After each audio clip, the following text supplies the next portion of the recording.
first ever YouTube live stream, so be a little bit patient with me if you don't mind. Anyway, let me read the essay. Now, I just have to figure out, do people want to see this while I read it? Would it be helpful for them? I think it would, but then they can't see my face, so I don't know. I wonder if there's like some split screen. Anyway, I'm just going to read it for now, and then maybe when I get more sophisticated on live stream sometime in the future, I'll have a better setup. Okay. Deconstructing landmarks, transformation methods, distinctions, which if you've done landmark, you know what that is. You know that that's a big word there. Uh, discoveries, you also know that's a big word there. Dangers, that's probably not a big word in landmark at least. And then distortions.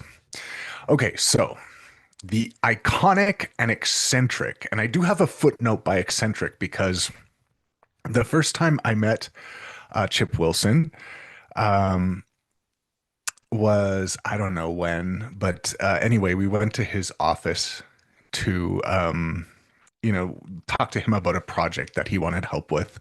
Hello, Brad. Welcome. Okay, so uh, I think you know Brad, but just so you do know, this is being live streamed on YouTube. There's a couple people watching on YouTube. You are being broadcast right now, so I just want to give you fair I'm warning good. about I'm that. good with that. Okay, cool. All right, cool. And so so I met Chip Wilson. The first time I met him must have been like, I don't know, 2018, 2019. We went to go talk to him about a project. And this is the thing that I remember is we were in Gastown. We went up to his office and um he comes out to the front to meet us. And I swear to God, he's wearing boxer shorts, I think, or like just some kind of weird like I don't know, like maybe kickboxing shorts, but no, I think they were boxer shorts. And if memory serves me, he was barefoot. Like he might have been wearing like some flip-flops, but he was barefoot in his I'm that's how I remember it, at least in his office. So he's very eccentric in many ways, but that just kind of goes to show one of them. So so the iconic and eccentric Canadian billionaire Chip Wilson, with whom I spent roughly 4 days as a facilitator in boardroom strategy sessions, has publicly praised Landmark's training programs, crediting parts of Lululemon's meteoric rise to its unusual leadership curriculum. At one point in the company's astonishing trajectory, Landmark was an essentially mandatory but officially recommended component of its prescribed professional development track. Okay, Brad, here's my plan, and let me know if this kind of works for you, but I'm gonna just read like pieces of this piece that I wrote and then maybe stop and have a discussion with you. If there's like any point like where you want to throw something in, like say like, hey, I disagree with you, or like, hey, like, what about this or whatever, just interrupt me and that would actually probably make it more fun. And then yeah, and then I'll stop at various points because I think like I've thought about this more since I wrote it. So I'll just stop and like, we'll talk about it. Okay, so it was officially recommended, but it was basically prescribed. So, known for its peculiar confrontational subculture characterized by precise, dense, and sometimes jarring language, Landmark is notoriously not for everyone. Those who love it are unabashed in their praise, and not to mention relentless in inviting and enrolling people that they hope to share the experience with. And those who don't uh, often think of it as a cult or at least a very unusual subculture. Um, and so in this essay that I wrote, I didn't want to rush to either of those extremes. I wanted to give the organization its due credit for what I think it does in like a very surprising way. I would say surprisingly and consistently well. And so many participants, myself included, have awakened to some manner in which they had been tolerating self-concocted and spurious limits on their relationships, their leadership, and the opportunities in front of them. And that resulted in great benefit to their lives in many cases. So, Landmark's elaborate training structures help program participants rigorously practice seeing through and, more importantly, making contact with what's possible beyond taken for granted limits on their life. And so, over time, my experience of this is that it can result in like almost an embodied habitual way that you are in the world, which is where you just instinctually appreciate how the reality that we inhabit is not static. It can be molded to great effect, and this can result in an experience of transformed and expanded personal agency. So that's what I think, some of what I think it does well. On the other hand, I will be bare knuckled and unsparing in my critique of the hidden costs these epiphanies come packaged in. Specifically, I will call attention to three things. First, a subtle but significant form of manipulation embedded indelibly into the organization's methods. Two, an emphasis on sharing transformation that inevitably instrumentalizes relationships. And I've thought a lot about this part, so maybe we can discuss it a little bit. I don't know if people agree with me, but I believe it can precipitate personality disorders, or for people who have certain forms of personality disorders, like narcissism, Machiavellianism, that's kind of dark triad traits. I think it can worsen them.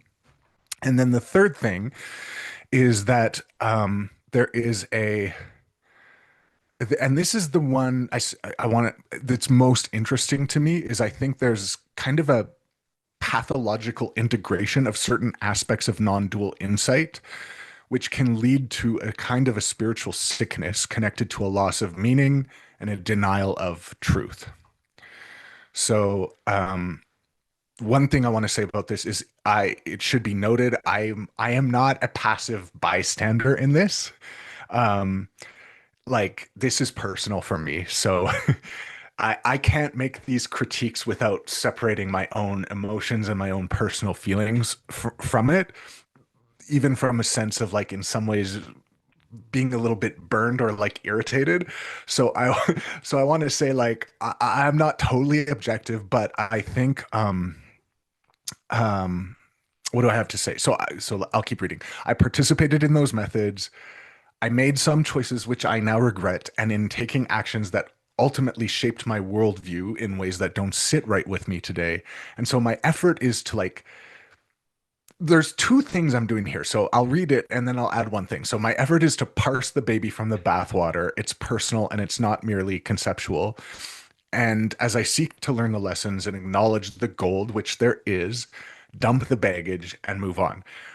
The other thing I'm doing is I actually think there's like a deeper conversation about like in general Western civilization having lost contact with the truth in this kind of postmodern malaise that we live in.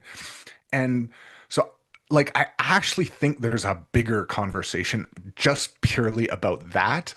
And I think Landmark is just this interesting little doorway into that, which is personal to me, so I can use it to have that bigger conversation that I want to have about what is truth and how do we identify that in our lives. Okay, so let me first welcome Ella. Thank you for being here. I believe you know this, but you are being broadcast live on YouTube right now. There's not a lot of people watching. I can see that there's a couple of people watching. So, but just so you know, you are, in case you didn't, I think you're comfortable with that. And then, second, I'll just say to you what I said to Brad, which is I'm going to read parts of this essay that I wrote and I'll stop and comment on it over, through the time. And, hope like I'd love it if we could have a conversation. And so my idea would be like if there's ever a place in when I'm reading where you're like, oh, I don't agree with that, or like, what are you talking about there, Justin? Don't wait. Just like interrupt me right away and let's just have the conversation right there because I think it'll be much more fun that way. So, okay, cool. Although you're not on mute, but I can't hear you. Um, I don't know if I. Okay. Oh, No. now I can. Perfect. Okay, Okay, great. good. Okay, great. Hello, Dan. Welcome. Okay. I'll just repeat the things. I think you might know this already, but you are being broadcast live on YouTube right now. So I want to make sure that you're comfortable with that. If you want to watch on YouTube, that's an option too, if that is what you prefer. And I'm going to read parts of this essay that I wrote, and then I'll stop and talk about them. This is an essay called Deconstructing Landmarks Transformation Methods. I already read the first couple of paragraphs, and then I think you heard me say to Ella, like, just if there's like, let's make it a conversation. So if you want to like interrupt at any point and say like, hey, I don't agree, or like, oh, that happened to me too, or whatever, I think it'd just be good for us to all have a conversation. And I think I can fairly say here that we all um, have like an intimate relationship with this organization and this work. So we speak from experience, and I value what you all have to say about it. Okay, Cool. great, great. Okay, so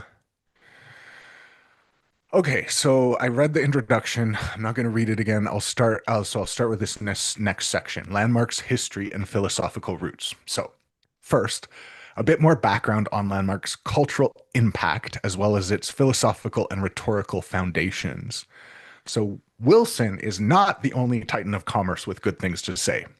Vancouver's business community is rife with such individuals, from restaurateurs like Al Jessa, who was the former president of Joey's, and many others, technologists, plus a whole swath of apparel innovators spawned kind of from Lululemon's success, and other things, cosmetics. There's a whole bunch of entrepreneurs in Vancouver, and many report having integrated ideas from Landmark into their business philosophies, their management styles, or their HR programs. And they're not unique to Vancouver. I've met them in other cities and worked for them in other cities too.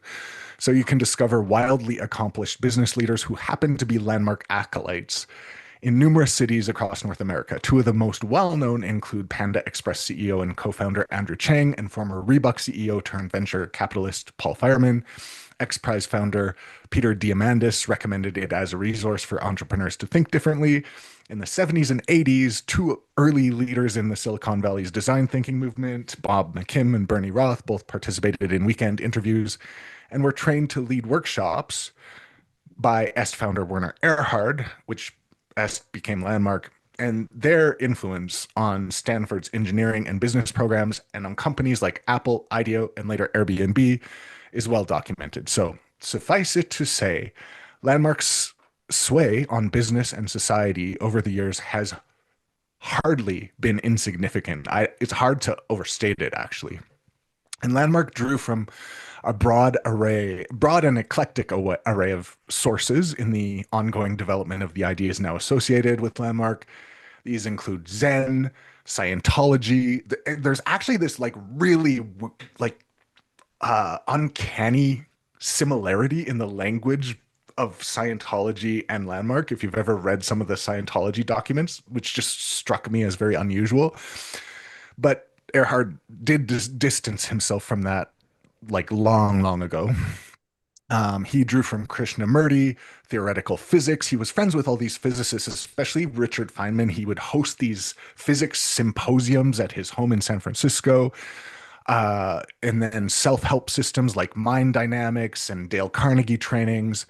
And he reportedly engaged directly with a number of linguistic turn philosophers. So I don't have a lot of evidence for any of them except, well, some of them, well, anyway. So he said he engaged with Michel Foucault, John Searle, who I know he was in contact with, Karl Popper, Hilary Putnam, and then two of Heidegger's students, Umberto Maturana and Hubert Dreyfus, who passed away a couple years ago.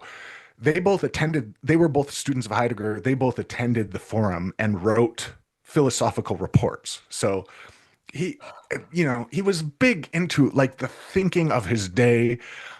Some Landmark courses sprinkle in Wittgenstein quotes to make a point. Uh, one must throw away the ladder after he's climbed up on it. No, that's anyway. Okay, so we cannot truly understand Landmark's philosophical roots, however, without considering the deep parallels between its approach and Heideggerian ontology. In the 2019 book Speaking Being, Bruce Hyde and Drew Kopp trace this resonance in detail, arguing that Erhard's confrontational, Socratically styled application makes Heidegger available in ways that abstract texts like Being and Time could not. And if you've ever, like me, attempted to read Being and Time, you would know why. So the book juxtaposes the full text of an Erhard-led forum against their analysis. It argues that the training's philosophical underpinnings and rhetorical strategies revealed through inquiries on authentically owning one's existence and being a clearing for possibility and discovering the world-shaping power of language, amongst others, all of that can be directly linked back to Heidegger's body of work. Okay, so let me stop there. That's kind of the introduction or the kind of the background. That's the background on Erhard and the forum. Um, any thoughts on that? Well, I have a question. I mean, Yeah. are I never read Speaking Being, but people around Landmark talk about it a lot, and are they saying that, Erhard got his approach or got his ideas from Heidegger and his proteges, or is that it's coincidence? I've heard both. I I don't know what they say. I know what he says is that he hadn't read Heidegger until some point after he'd already created at least the first version of the forum. So that's his official claim. Okay. Well, But there is a deep parallel between the two in some he's also really Erhard's also really good at branding himself and Landmark. he is, yes. He Yeah. might not actually give full credit to all of his intellectual forebears. Just a thought. Yeah, I think so. And but the other side of it, I mean, just to kind of give him the, I guess, the benefit of the doubt is that those ideas were floating around at that time. So maybe he kind of, Mhm. maybe it was in the soup. I don't know. Yeah, no, that happens. Yeah. Okay. I have this section on my background. I'm gonna speed through it. I just want to share like my connection to it, but I won't. I don't know. Well, I'll try to make this part fast because I want to get to the critiques.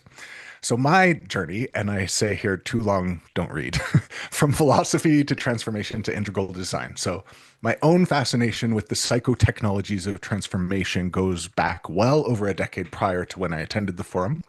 From an early age, I was drawn to literature and practices relating to human development, especially when describing or promising sudden dramatic leaps in perspective or capabilities. Before turning 20, I participated in a series of group trainings in Calgary, which ostensibly, supposedly shared some like distant ancestry with Landmark. And as an undergrad, I conducted a self-directed study on the phenomenology of religious conversion.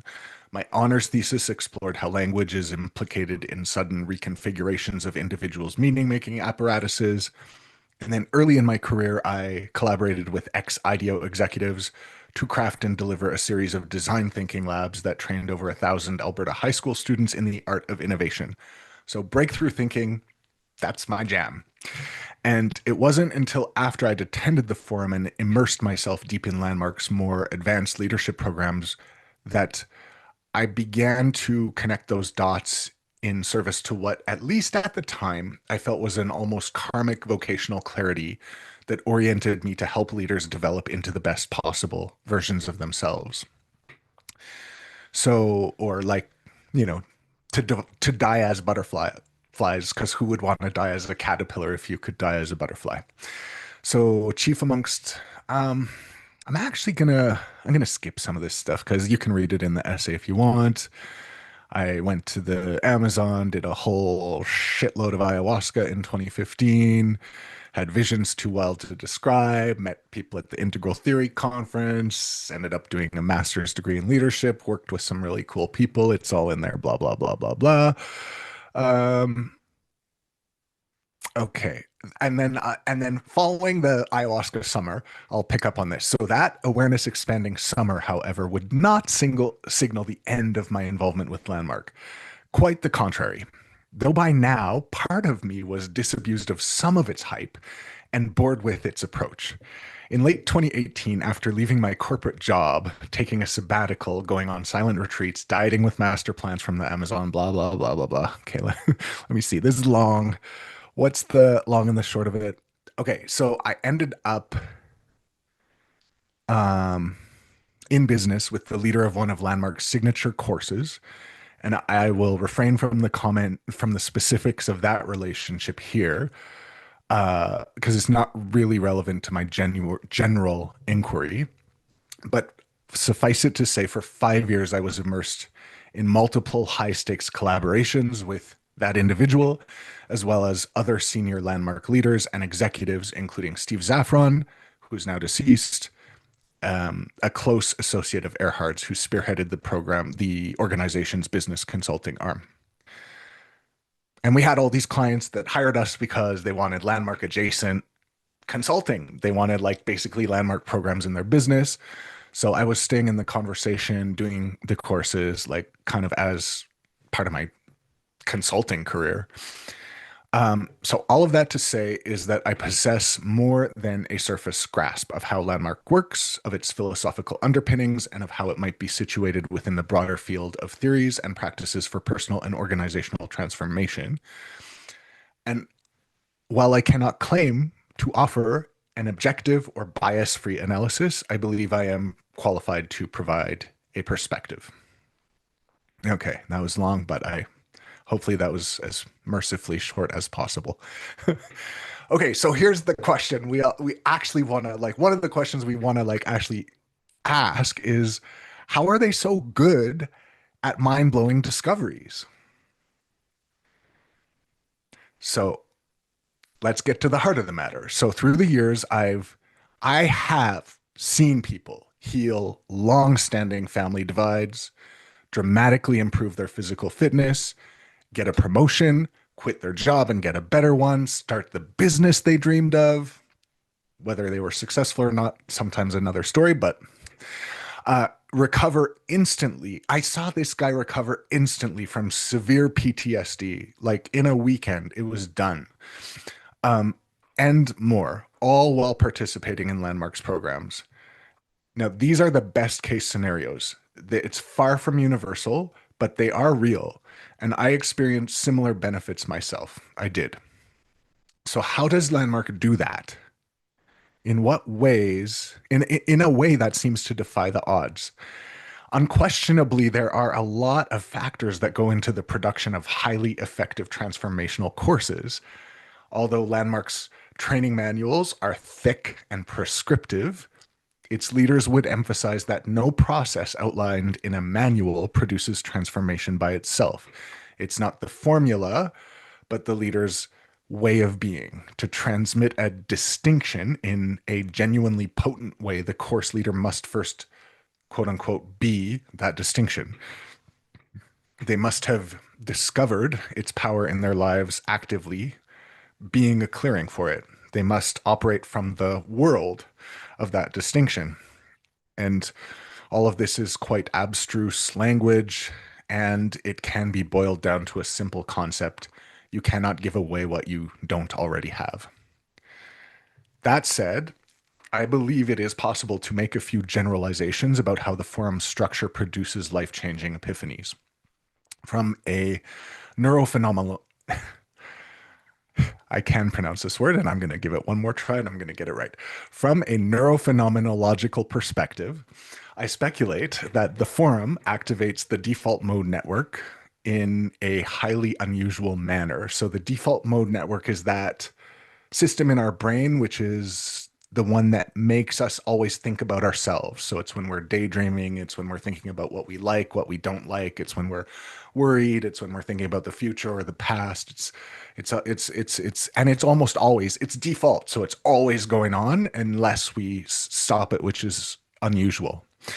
So I speculate that the forum activates the default mode network in a highly unusual manner, provoking intense metacognitive reflection on the automatic, self-referential, hypnotic thinking that most people unconsciously conflate with their essential self or identity. When participants closely examine the impact their incessant self-referential thinking has on their lives, which the forum makes it nearly impossible to avoid, they experience immense cognitive dissonance. And this creates space for them to more easily question whether they are who they thought they were, whether their lives mean what they thought they did. And they come to suspect that maybe who they think they are is more a linguistic construction than a primordial fact. And we're off to the races. And the next step in is the critical final blow in Landmark's signature 1-2 punch. It places that cognitive dissonance inside of a transcendent paradoxical inquiry.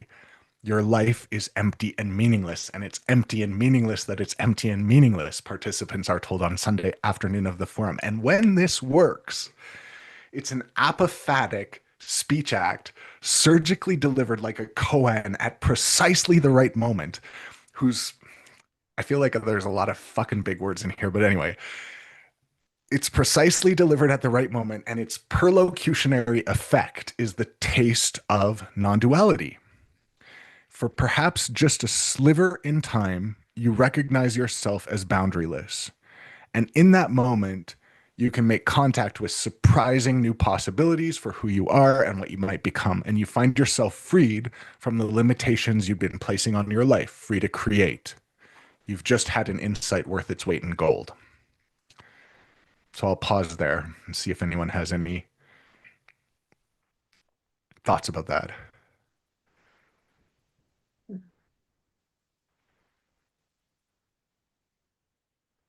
It's Yeah. interesting, Justin. I would agree strongly with the cognitive dissonance, right? Like where we are placed in this crucible of like not really seeing ourselves as we normally would. Yeah. And it really is they call it the form, and it is a form for really just it's like a place where we can see ourselves differently than we normally would. We're usually, I don't know about the online, but historically we would be in a situation where it was a large room with lots of people and everybody's kind of going through the same process. So yeah, I agree with that. And I think it is interesting because it is, you are kind of, you're activating the default mode network because you're talking about, you are doing all this daydreaming and, or not even daydreaming, but you're just, you're kind of in your head the whole time. You're pissed off. You're thinking about things. You're reacting to stuff, and then, but you have to like metacognitively reflect on that. So you're actually going a level up above it.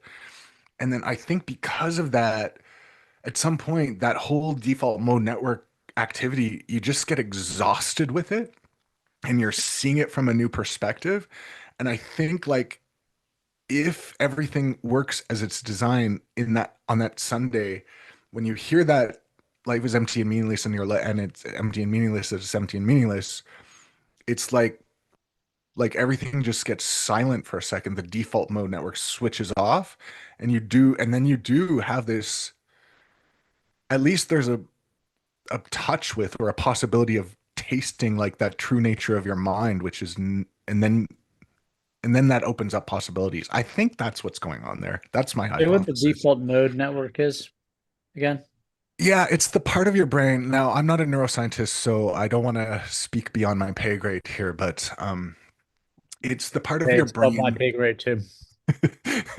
Yeah, it's the part of your brain that it's always on. That's why it's called default, and it's got like two or three different parts to this system, and basically it's involved in any self-referential thinking, any thinking about yourself. The default mode network is involved in. And that's so like when people have these non-dual experiences where they kind of have like a sense of the self being insubstantial or like, almost not like what they thought the self was, it like disappears for them. They lose track, or when they're in flow states and they lose track of their self-consciousness, those are the times when the default mode network is deactivated, but it's almost always active. Here's what Psychology Today says Hmm. from a month ago. The Hmm. default mode network is a system of connected brain areas that show increased activity when a person is not focused on what's happening around them. The DMN is especially active, research shows, when one engages in introspective activities such as daydreaming, contemplating the past or the future, or thinking about another person's perspective. So basically, you're not in your own head. You're doing something different. Your mind's out there somehow.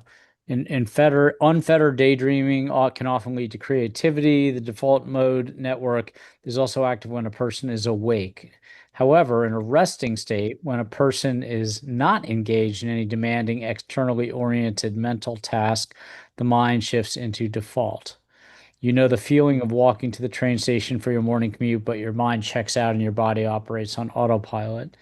Yeah. So So that's I would it. say the only thing I would say it's when you're not present. That's what I'd say. Like when you're not like present here and you're in your head, that's when the default mode network Yeah, is that's active. why daydreaming is an example that Yeah. I think you're saying the same thing. Yeah. Okay. Thank you for satisfying my curiosity. Okay, good. Okay, so now, oh, did you have something, Brad? Well, I was going to say, like, that part of it was Yeah. something that I wanted to participate to get more of. Mm, And like, while there is nothing that really replaces and I recognize it as the first time I experienced something like that. mm-hmm, But I did find myself chasing that, and I mm, still do. mm-hmm. If I could experience something like that again, I will go for it. And I've had, things that are close, but there was something about that experience that was like, wow, Mm. I want to go back there again. Okay, you have perfectly segued the next section. So Okay. can I? Okay, good. So the problem with mind-blowing discoveries. Such insights are unpredictable. There's no telling how they will unfold in a particular individual's life. Frequently, they fade or are forgotten. Occasionally, they don't. Landmark urges you to take action on them while fresh to add mass and momentum, solidify the effects, and increase the odds of endurance through time. But there's no guarantee. What is predictable is that they provoke feelings of bliss and freedom, and this makes them potentially addictive, which lands us squarely in the territory of something that merits critique, namely, the manner in which Landmark's sales process exploits a natural human tendency to chase the next revelatory shift in perspective. If this is a fair criticism, I'm not sure what ought to be done about it. People rightly place great value on life changing insights. Successful businesses sell things people value. So it's hard to fault Landmark for tempting its students to pull out their credit cards and commit to more training with the promise of another eureka moment, perhaps one even more powerful than the one they've just had. But there's something about the manner and the overall mood of this exploitative sales routine that strikes me as stale and self contradictory.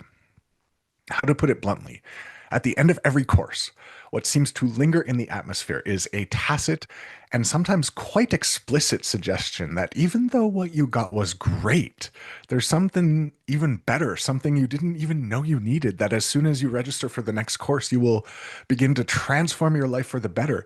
If you just get this next distinction, the one you'll discover in the upcoming course, it will change everything in ways that you can't even fathom. It might be the most important breakthrough of your life. Except it seems it never is. There's always another course with yet more powerful distinctions to register into.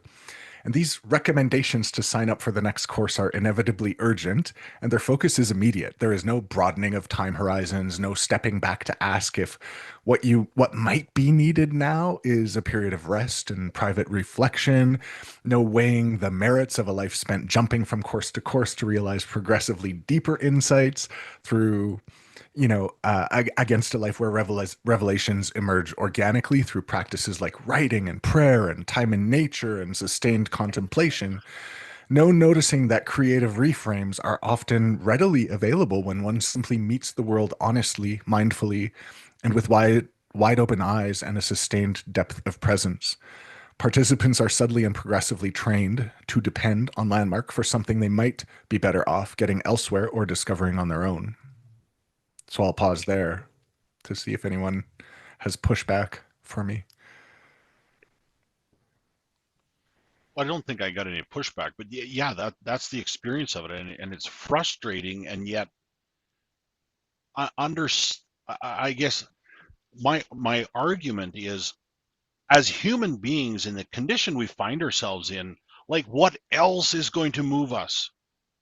Like, in North America, we don't have any rite of passage, for boys to become Mm, men, for like, and so we're just unconditioned to like hard things. We don't choose to go through hard things. And mm, so when we're confronted with something that's a hard thing, initially it's just like, well, I don't want to. Like there's so I mm. guess in dealing with humanity, what the hell else are you gonna do? I mean, I don't know. Other I don't. than do courses to get insights, is that what you mean? Well, or yeah, What do you mean? What the hell else are you gonna do? to move someone into like past that, there's just that automatic reaction. I don't want to. Mm, I don't want to.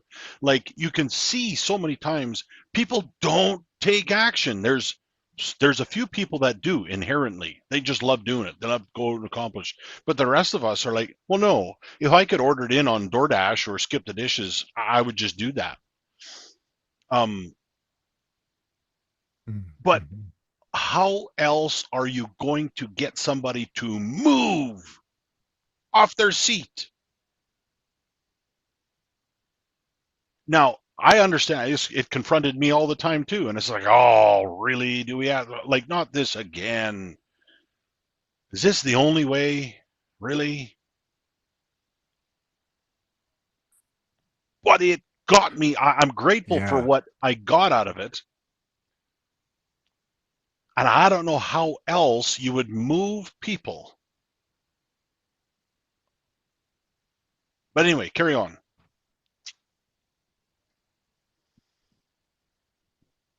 Well, oh, you're on mute, Dan.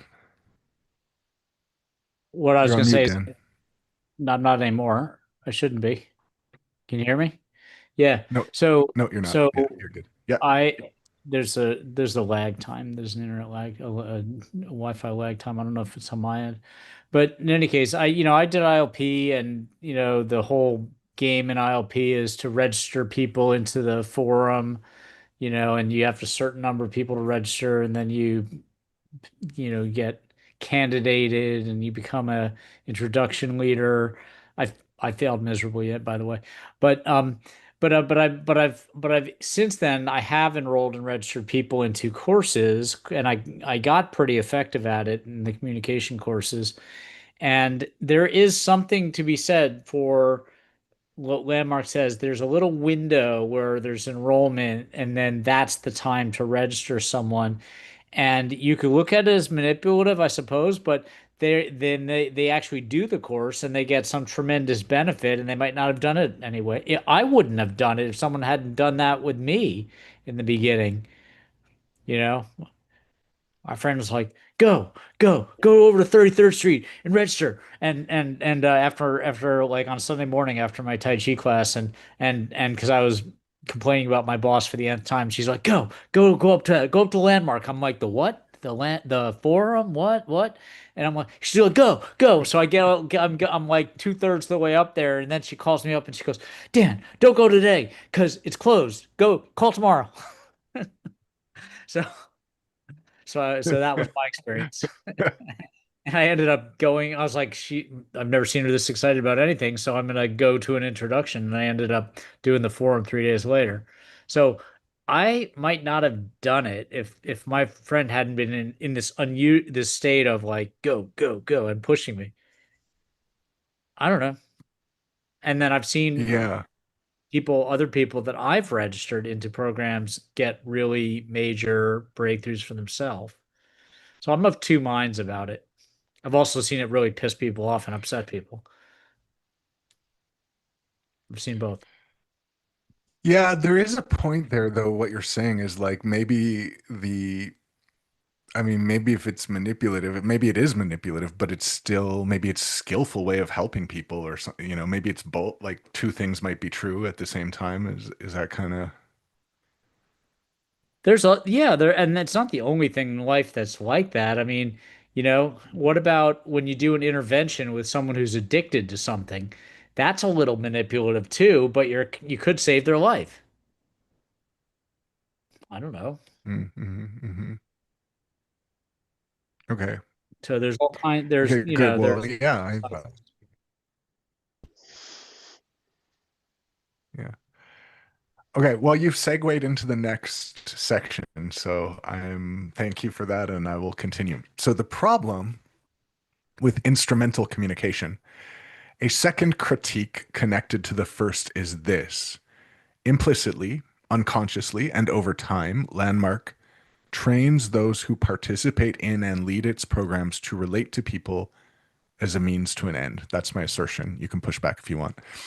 The organization instrumentalizes relationships by having participants play games and make promises or declarations stating how many people in their lives they are going to get registered into landmark classes and by when. Those participants are then coached in, I have coached in quotations, in detail on actions and mindsets to fulfill those promises. If you're playing such games, your communication with your colleagues and loved ones is by definition strategic communication. You are oriented towards getting them to think, feel, or do something. The little acknowledged dilemma of strategic communication is this: it lives in an inextricable tension with the truth. If you want to persuade someone to do something, you need to emphasize, highlight, and reinforce the parts of the story that make it appealing for them, while minimizing, neglecting, or putting lipstick on the parts that don't. In other words, you are disincentivized from speaking the unvarnished truth. Businesses and governments regularly fail to navigate this dilemma effectively, which explains why CEOs and politicians are overwhelmingly viewed with skepticism and grievance. And I'll add one little piece to this, which isn't in the essay, but I think if you start to speak in a way where you're not being 100% honest with people about the good, bad, and the ugly, there's also an effect on you, which is you start to um, not know what you actually believe because what's coming out of your mouth is not necessarily, it's not 100% true. So I think that is a problem. So I'll keep going. What may not be widely known is the extent to which making and keeping promises to register others as the very measure of one's own transformation and leadership effectiveness extends right up to the top of the landmark pyramid. Faculty and staff must meet a set of grueling measures, which is the ratio of guests brought by participants, the number of registrations by eligible guests into the forum, the number of participants who sign up for the next course, etc., in order to be declared effective. When they are not effective, they may be berated, belittled, subject to intense coaching, and even arbitrarily docked pay without prior warning, as former course leader and member of Erhard's Inner Circle, Ann Peterson, has claimed in her book. Of course, all of this is framed as being an intervention to help the individual move past ego limitations and discover the kind of leadership they are truly capable of. Relying on the people in the courses to help them meet their measures of effectiveness, leaders are thus highly motivated to influence participant behavior. In encouraging and coaching them to fill the courses, inevitably within a context that equates doing so with their transformation, they are effectively hypnotizing them into marketing Landmark's offerings for free. Some will not agree with my use of the term hypnotize, but I cannot think of a better one. It reflects one of the darkest and most eldritch forms of instrumental communication, and it happens at every level of the organization. It's turtles all the way down.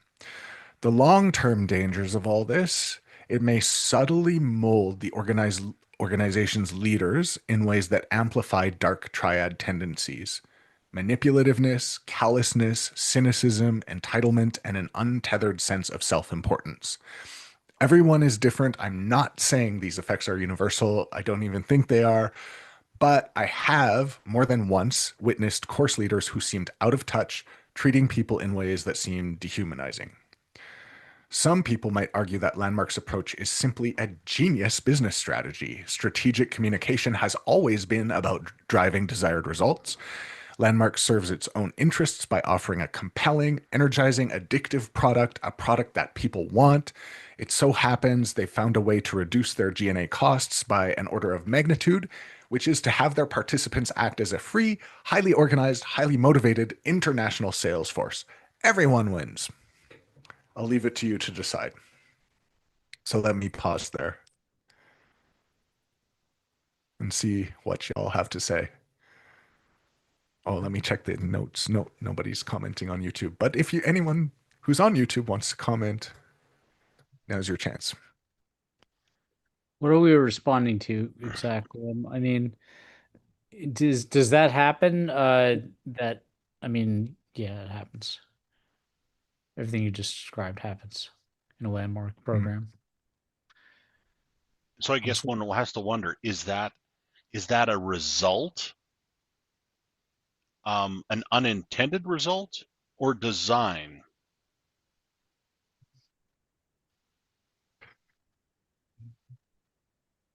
Well, so the when I don't. So there's a couple things. Like I think it's a design. I'm just going to answer I that think it's question. baked in. Yeah. I don't. Yeah. Go for it. Because when you take ILP, you are specifically cautioned against having an attitude of getting people to sign up. In the communication courses, which I'm head coaching one this week, I mean, a head coach mentor this weekend, you are specifically cautioned because some people mistook the teaching, specifically cautioned not to get anybody to do something. It's the way we show up that is to use landmark lingo, enrolling to someone else, or I guess persuasive or convincing would be another way of saying that we're not trying to convince anybody to do anything.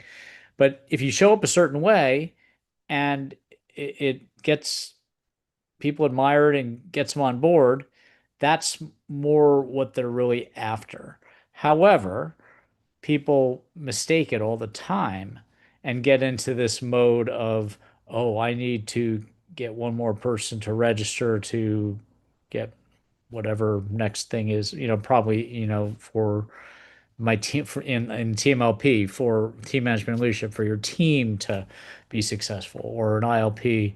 Now it's called LTP, leadership course, but for yourself to get to the next level and become this leader in training. So anyway, yeah, I mean it is the emphasis is on who we show up as, and yet it goes sideways a lot. Hmm. And Yeah, I don't know about Yeah. everybody having So I dark did that. triad traits, I don't know. I think that might be an overstatement. They work Okay. Well, for that's the years part that I'm.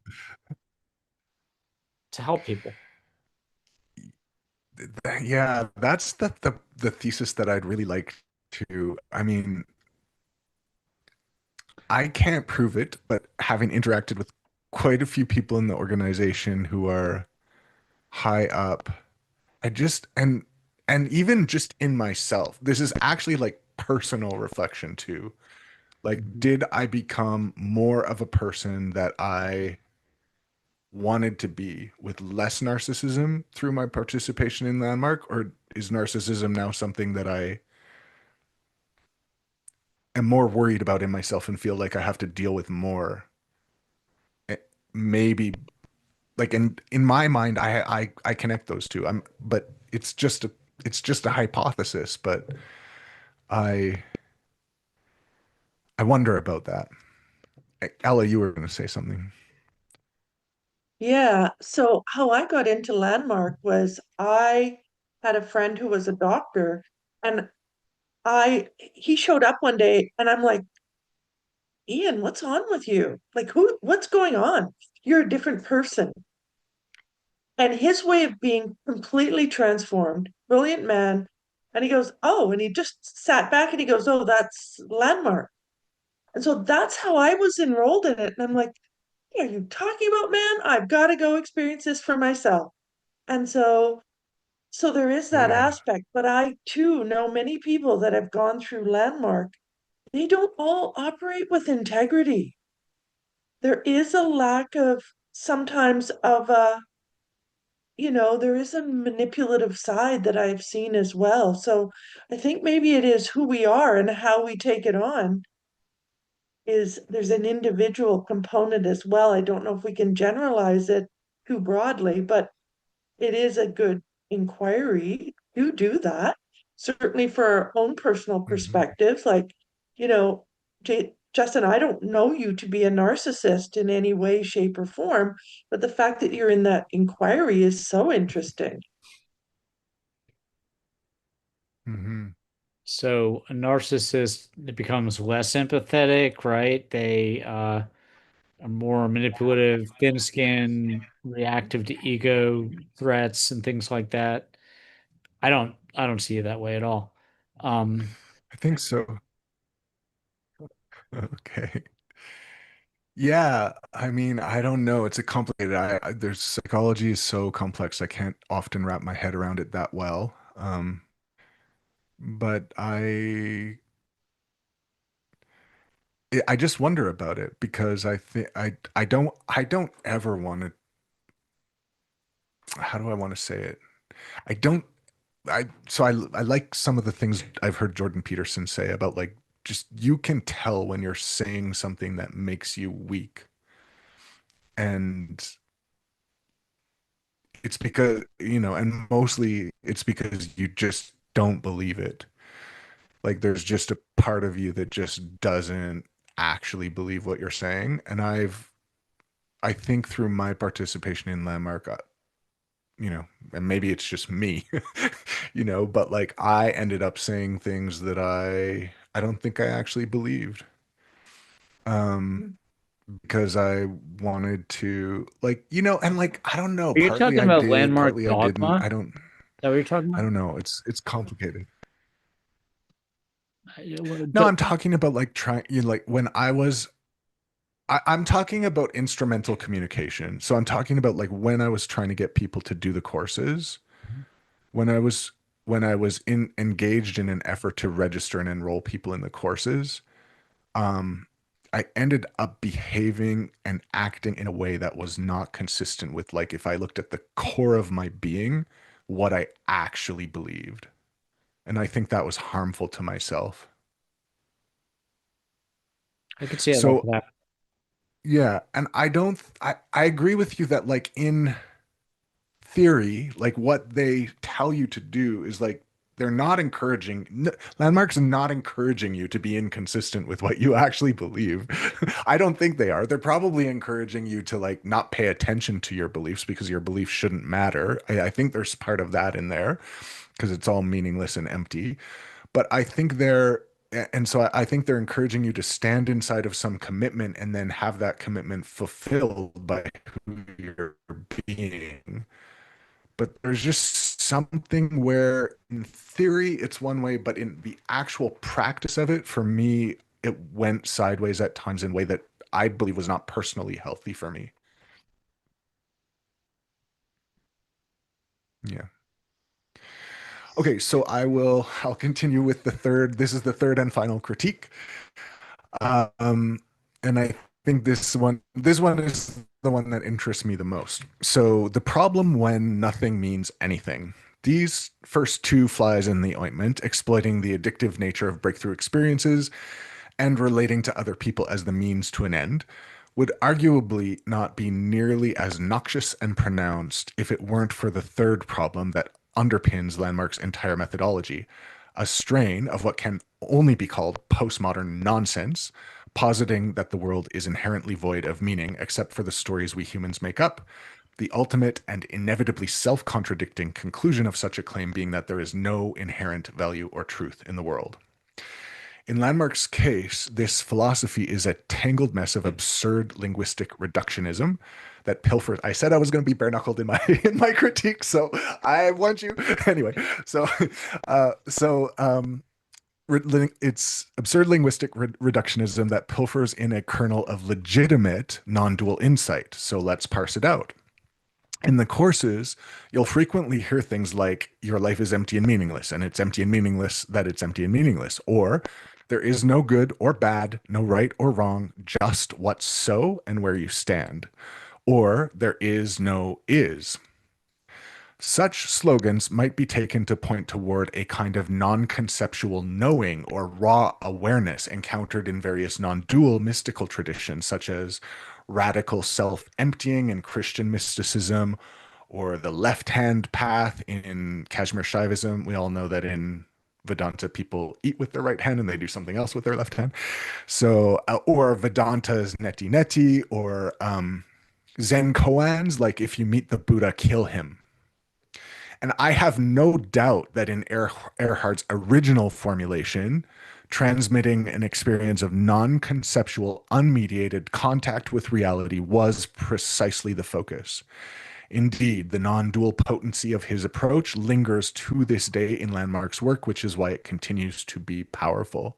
Yet, as contemplative teachers like Michael Taft, Daniel Ingram, and Shinzen Young have pointed out, when misunderstood or improperly integrated, non dual insight can go wrong, amplifying narcissism or curdling into disembodied detachment or arrogance.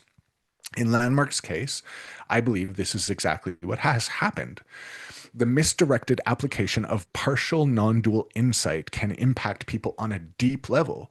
In private conversations, I have witnessed former participants who had internalized the idea that life is empty and meaningless, probably not as intended by Erhard.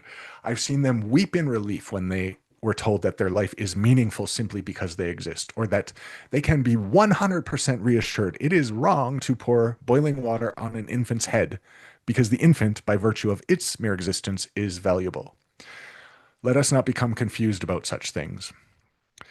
Today, with the deepening polarization characterized by echo chambers, alternative facts, and what Wilber has called aperspectival madness, this is an urgent matter. Somewhere along the way, postmodernism took a sharp left turn, deteriorating into extreme relativism and culminating in our current cultural malaise. Yes, this includes certain woke ideas that prove paper thin under scrutiny, but it's more than that. I am referring to deeper currents of narcissism, loneliness, and rudderlessness, the meaning crisis, as it's been called by John Vervaeke, which hangs as a shadow over every pocket of our culture, whether left or right.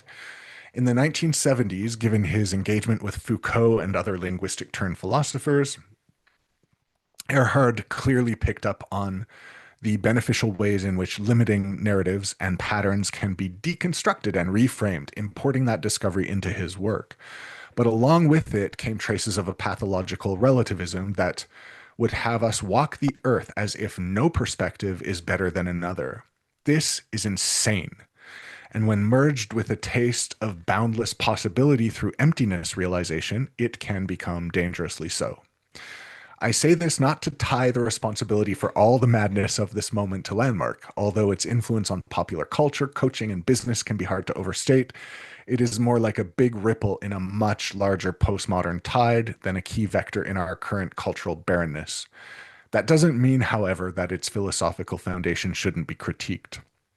Especially at this inflection point in the trajectory of our species, we ought to at least consider the possibility that, in addition to whatever value it provides, Landmark's linguistic paradigm may also be having negative consequences in the lives of its participants and on society as a whole. Let us not lose the ability to discern between the good and the bad, between what is true and what is not.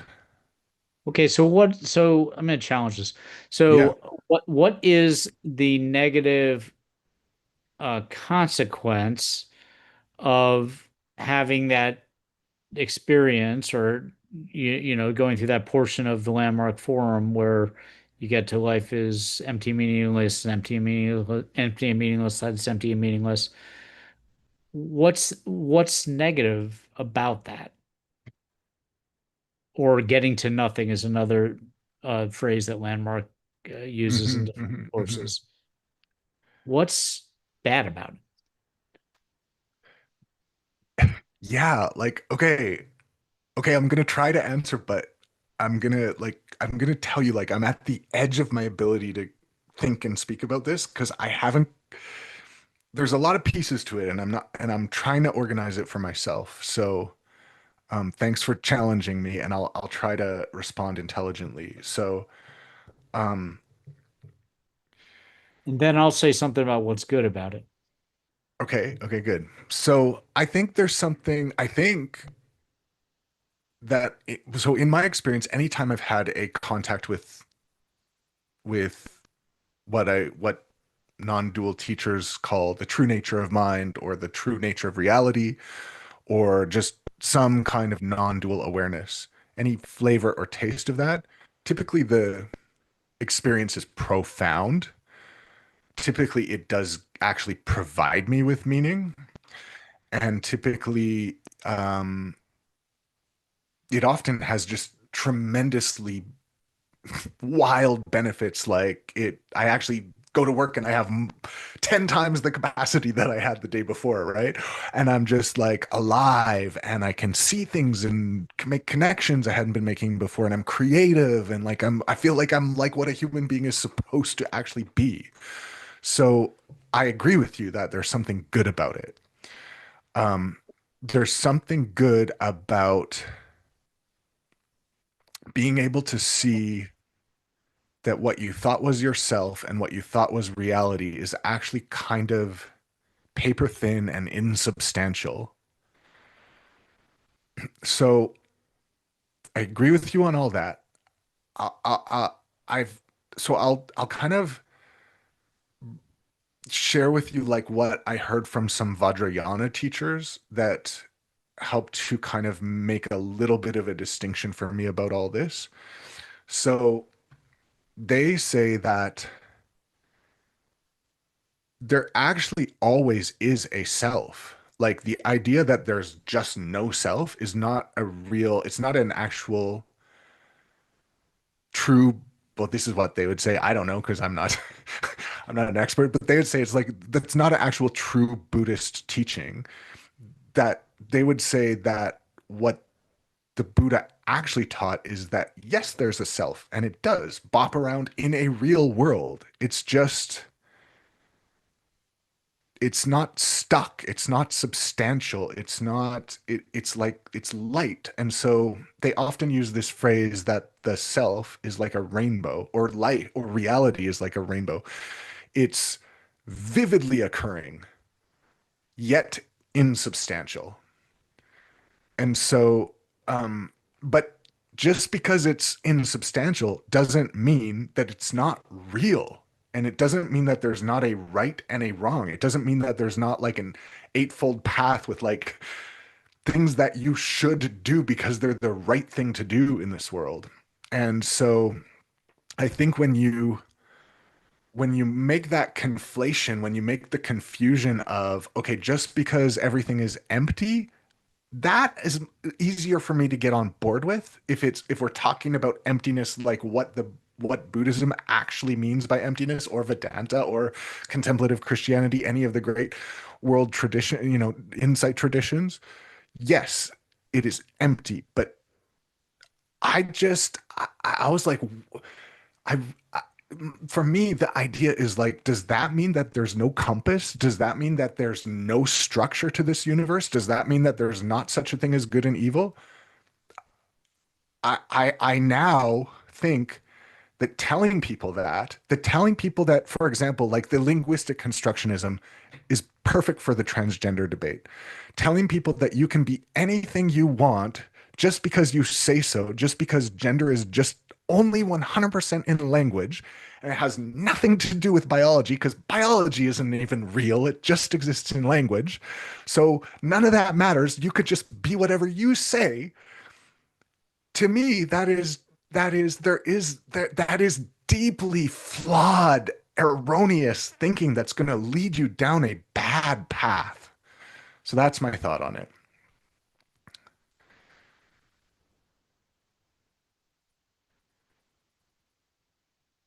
Hmm.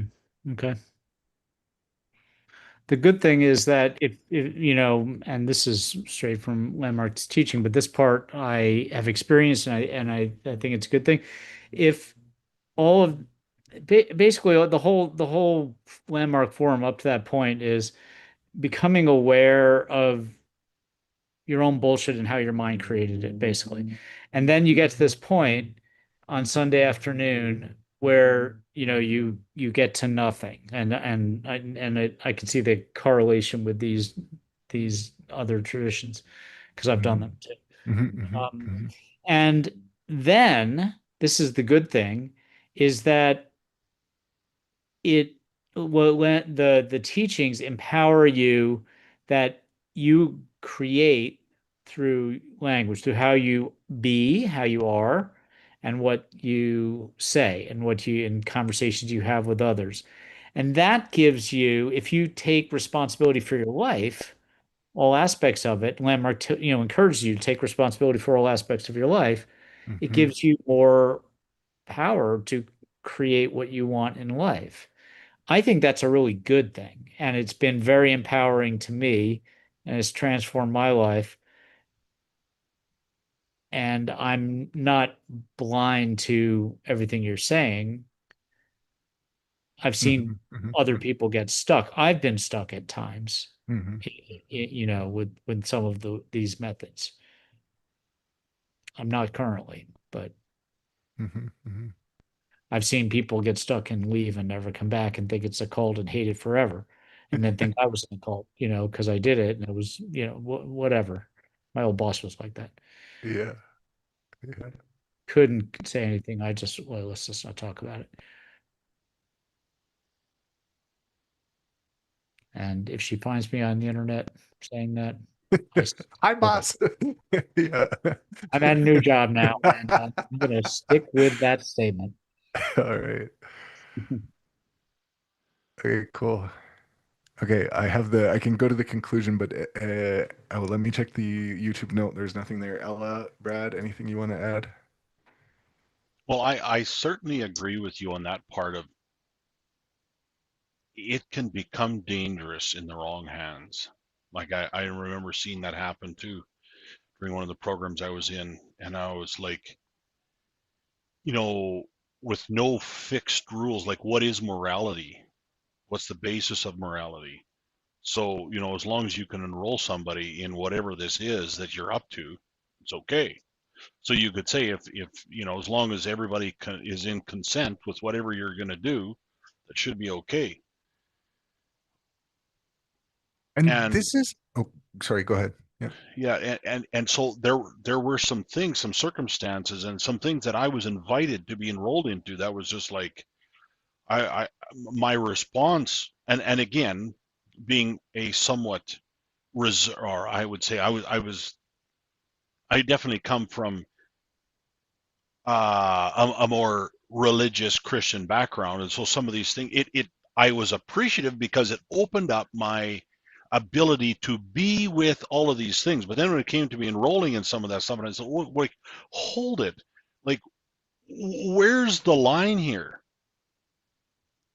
And again, I'm not saying that there needs to be a line, but I was kind of shocked with the kind of power that these people could get. What you promised that they could have anything, at whose expense? And I realized that if you really read the fine print, and followed everything, all of the nuances of it, well, they probably wouldn't do what they were doing, but they're human beings, and they take what they wanted from it and were empowered. And I was just like, oh, who's going to stop that? And I won't say what it was or anything like that. It's not wise, but there was something where it was just like, wow, You're how do holding, we really be responsible and deliver what's possible at the same time?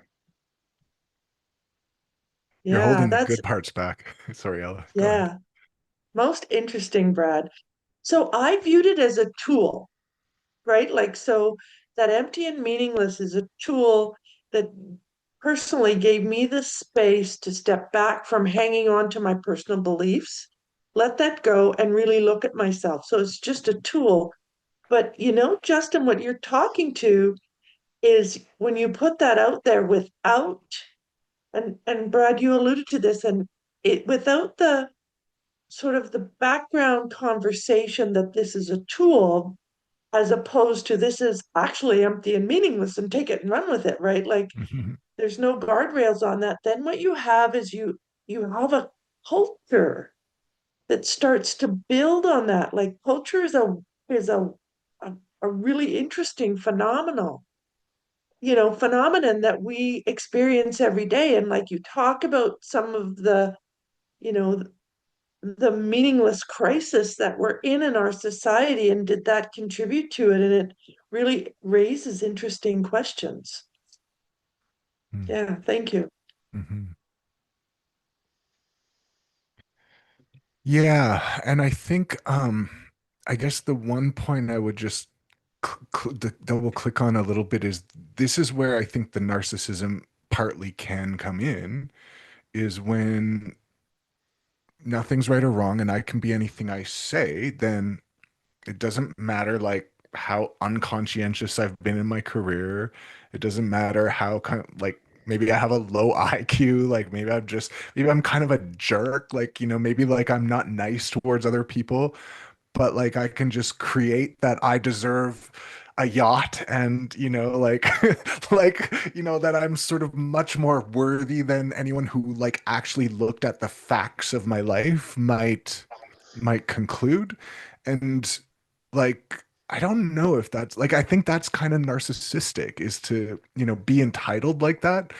And so I would actually personally for myself I would rather like try to look at, okay, if I ended up here, like what am I doing wrong? Like actually wrong, and like how can I correct that so that I can be a better person and maybe get better results in my life. So uh, I mean maybe you can get all that from Landmark too. I don't know. Probably if you related to it a certain way, maybe you'd be able to. But these are the issues that I think are worthy of critique or at least questioning. Okay, so final thoughts. What does all of this mean, and who are we going to be about it? Of course, I'm asking that question. In many cases, it may be impossible to sort out exactly what combination of generally helpful and generally harmful factors may be necessary for something to function the way it does. I think this is my favorite sentence in the whole essay. The exploitative aspects of Landmark's method might be the very things that result in families reconciled, traumas healed, and businesses launched. Perhaps subtle manipulation is the crucible through which participants gain an ability to tolerate discomfort and become more likely to succeed in their endeavors. Is the organization due for a philosophical update, or are its contradictions baked in so deeply that it's ride or die? I don't know, but for now, Landmark both grants agency and steals it, opens doors and traps people, awakens and manipulates. Does one reject the whole package, embrace it, or is there a third path? I don't know. It's important to realize all practices and technologies that promise transformation come with risks, with what is likely a significant positive correlation between the speed and acuteness of the transformation and the severity of the risk. Whether we are talking about psychedelics, large group awareness trainings, meditation, permaculture, ritualized tests of physical endurance, or a combination of the above, we must do our due diligence. We must study the method, scrutinize the claims and people involved, and do our best to understand the risks. Hopefully, this essay is helpful for those considering Landmark to do just that. And I think this is important. Like, my take on it is like, because I've seen people talk about like, oh, like we have to have a safe transformation place and everything has to be, like we can't say anything hurtful and we've got to do it ethically, like and do it just safe. And it just feels so woke to me. Like I don't think that's the answer. Like trying to just like put padding on everything and like treat people like children, like they can't take some risks and try some things that are unusual and different. And so like I don't necessarily think that just because something potentially has some negative consequences that we should say that it's all bad or that we shouldn't do it. But I just think it's valuable to try to be aware of as much as possible, which you're never going to be fully aware. But I just think, I think the issue I'm trying to get at here is like, how do we appreciate what the risks are and then make that calculation for ourselves as intelligently as we can?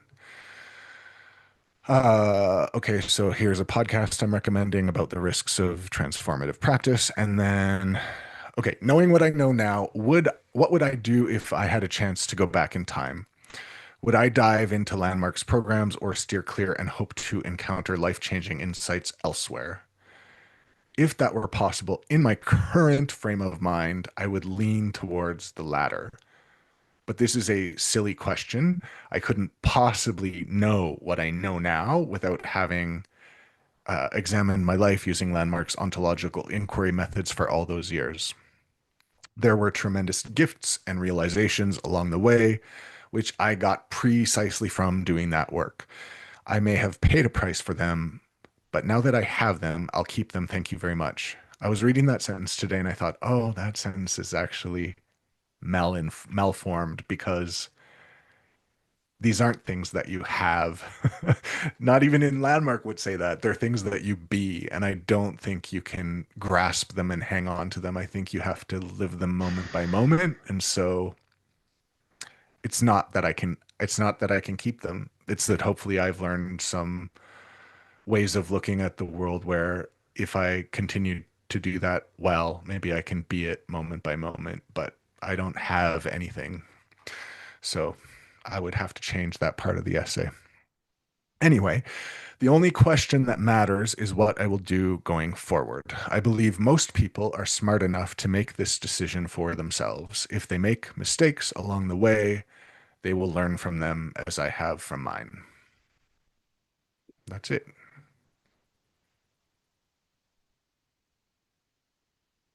Bravo. Well done. Oh, well, thank you for being part of thank you for having this discussion with me. It makes it way more fun to write stuff when people are actually willing to talk to you about it. So thank you. Interesting. Hmm. I will say that no matter what method you use to, have breakthroughs, transformation, achieve enlightenment, whatever you call it, there's always the possibility of getting stuck, and people do sometimes, like in Shambhala, which is sort of secular Tibetan Buddhism, which I did for about 5 years. The founder wrote a book called spiritual materialism. The founder's Chogyam Hmm. Trungpa. He Hmm. wrote a Hmm. book called on spiritual materialism. I've never seen that idea articulated as well anywhere else. But basically, you have these breakthroughs, and then it becomes an ego trip after that. Landmark says that too. Yesterday's breakthrough is today's ego trip, or something like that. Um, so that's a risk, not just in Landmark, but other places. And that can lead to sort of the bad things that come from that. But I think it's a sort of, it's not from the methodology itself, but from the person who walked into that methodology. Hmm. That's what I think. Who didn't really do it like it was supposed to be done. Hmm. But it's tricky. Or maybe yeah, maybe some of it's their fault, maybe some of it's not their fault. Like I don't know, right? Like it's a I kind don't of know a about yeah. fault. I mean, I've Yeah. done that. I've had this experience where, after some transformational breakthroughs. I all of a sudden decided everyone I knew should do what I did, and I, became this evangelist for whatever the hell I was into. I've done it multiple times. So Me yeah, too. so I know a lot of people in my life doing that, doing stuff like that. But I also changed people's lives too. So when they went and did it, so Hmm. knows what's right, what's wrong. Hmm. Okay, Doug says, it seems like meaninglessness teaches you how to stop judging yourself and others, but leaves you without purpose. I personally believe everything is meaningful in the best sense of the word. So the answer to that, that's interesting. And the answer to that in Landmark terms was be you find your own meaning. You can still create. That's still part of what you create is your own worldview. Your own meaning. Maybe it's from a spiritual tradition. It's not like the only thing you can believe. It's just you just end up taking more responsibility. I believe this, I don't believe that, as opposed to I inherited these beliefs. Hmm. Hmm. So I don't think there's a contradiction there. Hmm. That's what I would say. Yeah, for me, like something I've become very clear about for myself is I don't think it's easy. And in many cases, it's not even possible to know the truth. So we do kind of exist in this very smoky, hazy world where, we are flying blind in many respects. We don't even know the truth about ourselves. We don't even know the truth about what motivates us in a lot of cases. But I do believe, and for me, this is critical. I just I'm not going. And I don't know. You could call me wrong, but I know I'm right. It's like I believe that there is truth in the universe. Period. And I won't engage a spiritual teacher that tells me that there isn't anymore. I just won't, because I I don't think that leads down a good path personally. Yeah. But I agree with you. You know, like all these, there's so many traditions and so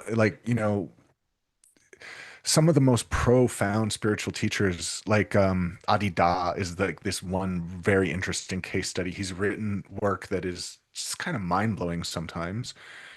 And he had, I don't know how many, maybe 1,000 or maybe less students that lived at his ashram or whatever. But like some of his students went on to be prolific authors and filmmakers and creators, and just like, and many of them said he was the best thing that ever happened in their life.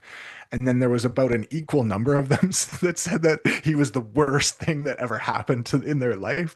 And I think that is true, like for some of these volatile, crazy wisdom teachers, which I would kind of put Earhart in that category. He wasn't telling people to eat their own feces, but and he wasn't hitting people over the head with sticks like a Zen master, but he was like a crazy wisdom teacher. He was harsh, and it's not always going to go good. There is risks for that with that. But people get a lot out of it too. So I don't know. I don't know. Okay, well, it is 8:25, so 5 minutes closing remarks. Anyone want to cap this off?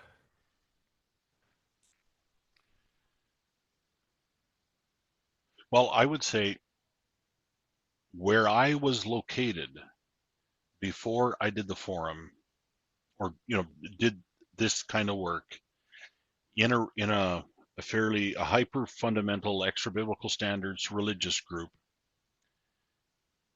I never told anybody I was going. I already knew growing up in that something like this would be forbidden. I Mm, went, was able to justify somehow the answer to like why I wasn't there, why I missed a Sunday at church and whatever. And when I came back, the resulting differences were noticeable. And many of the people appreciated what had happened, or not what they didn't know anything happened. They just suddenly noticed, wow, I really like what there is about you. And it was all, of course, credit was given to God, and that was all fine and dandy. But then they wanted to know, like, who I was being was, like, what happened when it came out that I went and I participated in something that was not religious in nature. It just immediately turned that whole thing upside down, and I became the wolf in sheep's clothing within the group. And I tried to backpedal, but I mean, it only took a process of a few years, and I was out. But what happened I needed to have that very harsh very harsh impact of the way this came about in order to crack the obliviousness that I was locked up in. I would have never done it otherwise. Yeah. And so I'm grateful for it, and at the same time knowing, like, I mean, I tried to enroll numerous ones of them and have introductions, and I mean, it was so confrontational, and that in itself just told, I could see it so many times, even in my own family. They refuse to acknowledge that there is the possibility of you're already always listening, or this default mode network at play, like just flat out denial. And it's until you're willing to be curious and entertain, you're screwed. So I'm grateful, and I wish there was a better way we could do it, but the very thing that religious group, like, what triggered them was the exact same thing they were doing. And these practices were being implemented and manipulated inside of that organization, this just in a little different way. But the exact same thing was, but no one wants to be called on their own crap. That is horrible. Anyway, so it happened. I don't know, like you say, is it actually what it takes for people to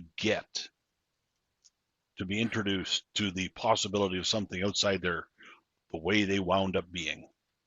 Well, personally, I do actually think that there are better ways, and I think I've had the privilege to be, in contact with a few of those, but that's, I guess, another conversation for a different. Yeah, we're out of time, but I'd love to talk about that. Yeah.